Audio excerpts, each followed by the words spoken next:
Bonjour. Donc, nous allons voir aujourd'hui les bases du facturier CGR Cinéma que vous avez tous dans vos cinémas. Donc, après la connexion au facturier, on arrive sur une interface qui a été un petit peu relookée, hein. Les icônes ont changé en haut.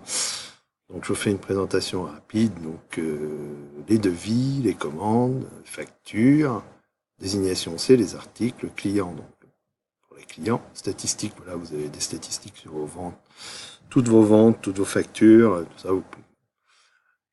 Un outil, les outils au bout que vous n'avez pas, forcément, c'est tout ce qui est administration de l'espace.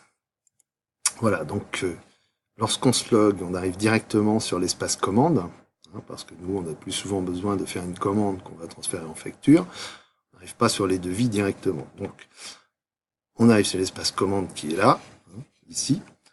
On voit que on a un petit peu refait tout ce qui est petite icône, bouton, tout ça. Entre autres, là, vous avez de l'info à chaque fois avec le petit point d'interrogation, le petit nuage, voilà, pour vous indiquer à quoi servent tous les boutons dans dans l'espace.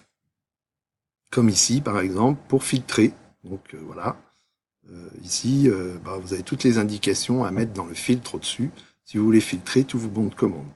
Savoir que les bons de commande sont filtrés par défaut et bons à facturer. Les bons déjà facturés, si je fais filtrer depuis le premier 3, voilà, il y a tout ça. Voilà pour ce qui est de la présentation de la base du facturier.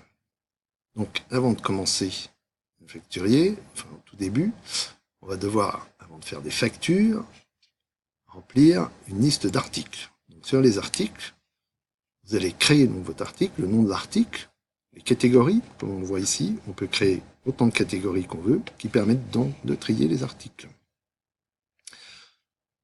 Là, par exemple, nous, en article confiserie, on voit qu'on en a 17, frais de gestion, il y en a 8, location de salle, 20, voilà, place de cinéma, tout ça permet de trier donc vos articles pour créer le bon de commande. Tout à l'heure, on verra dans la création d'un bon de commande, dans le tuto suivant, créer une facture à bon de commande, vous verrez que les catégories sont utiles pour trier. Donc, ici, le nom d'article, on choisit donc, on place tarif étudiant. Catégorie, on va mettre ça en place de cinéma. Unité d'article, on mettra toujours par 1. Par défaut, c'est bien. Voilà. Ici, c'est de la TVA à 5,5.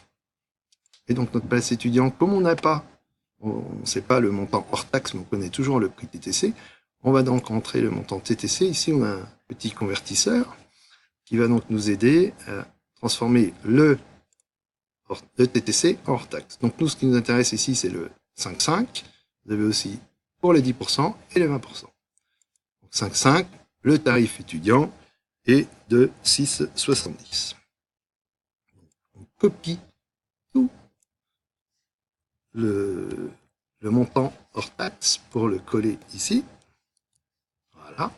Parce que vous cliquez à côté, vous voyez qu'on est revenu à 6,70. On fait donc créer cet article et on va le retrouver ensuite dans la liste de nos articles ci-dessous.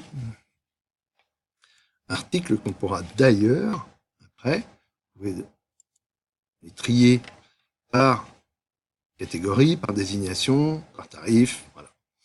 Donc en fait, ici, on a trié par catégorie, parce que je vais aller dans les places de cinéma, voilà, par exemple, place tarif fête du cinéma, je veux la modifier, je peux la modifier.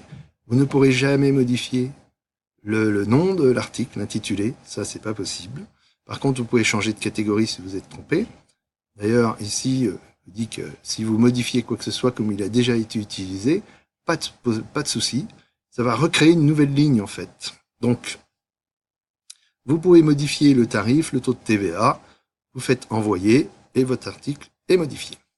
Voilà pour ce qui est de la création des articles. Maintenant, on va voir la création des clients. Création des clients, voilà, tout bête, hein.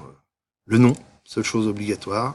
Complément de nom, ça permet, par exemple, pour des noms qui sont un peu longs, de couper en deux sur deux lignes.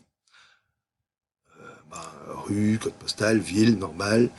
TVA, numéro de TVA intracommunautaire, nous, on travaille essentiellement avec des organismes qui ne sont par défaut, enfin voilà, c'est mis non assujettis parce que les centres de loisirs, les CE, les mairies, les écoles, tout ça ne sont pas assujettis à la TVA. Même le client lambda pour qui on a besoin de faire une facture n'est pas assujetti à la TVA. Par contre, toute entreprise qui demande une facture, c'est-à-dire une location hall ou ce genre de choses, on doit mettre le numéro de TVA intracommunautaire, il doit apparaître sur la facture, c'est obligatoire. Donc ensuite, vous avez le téléphone, voilà, qu'on peut retrouver ici, et l'email qu'on va retrouver ici, et vous verrez que c'est utile pour les devis, pour les factures, tout ça. Dans le prochain tuto, vous verrez tout de suite que c'est très utile d'avoir l'email du client. Et donc vous faites créer le client.